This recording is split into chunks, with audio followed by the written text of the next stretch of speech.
All right, now more big breaking news tonight on our southern border as our very own Sara Carter has an exclusive Hannity investigation revealing the dangerous reality of human trafficking and smuggling under the Biden border crisis.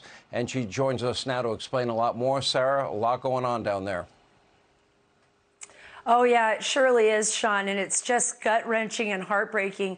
You know, as part of an ongoing docu-series project that I'm working on, I spent more than a week in Central America recently. I had the opportunity actually to interview a human trafficker. It was a very tenuous and kind of dangerous situation.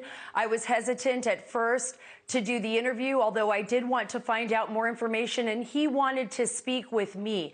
Actually, because of the number of children, we know hundreds of thousands of children are being trafficked from Central America and from all over the world into the United States. And even this human trafficker couldn't bear what was happening to them, and that's why he talked to me. I want you to take a listen to this. What do you do for a living?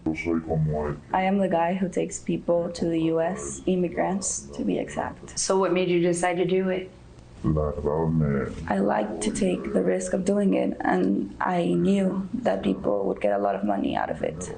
So you have an entire route that your organization controls from El Salvador to the United States. Is it easier to traffic the children and get them in than the adults? It's more risky because once we get to the cartels, they are asking for children for them to traffic with drugs and everything, so it's definitely more risky.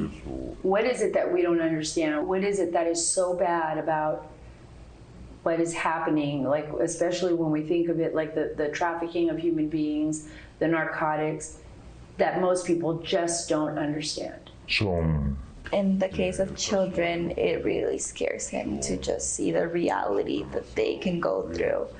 And for him, it's pretty horrific to see how they are murdered in many cases. Are they just so powerful now that it's going to result in an all-out war in an effort to stop it? I mean, are they just so powerful that it's going to be impossible for any one person to stop this?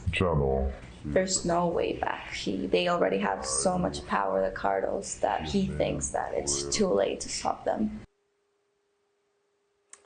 Sean, and there's so much more that he went into. We're going to go into that in part 2 coming to you tomorrow. But just on Monday, a 5-year-old girl lost her life in the Rio Grande River. Her mother was trying to go across the river with her. She was holding her in her arms, and like people warn all the time, the undercurrent was so strong, it swept the young child from her arms. Another baby almost drowned. That baby is in the intensive care unit as well here at San Antonio, Texas, in the hospital. But I have to tell you, thousands of children disappear all the time, even before they make it to the Rio Grande River. Many of them will never be found. Many of them, their names will never be known.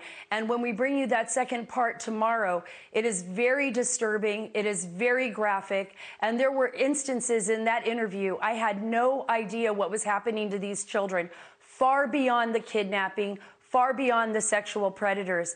I think every American should know what's happening, and that border is not only a national security risk, but it's abusive and it's a humanitarian crisis. Sean?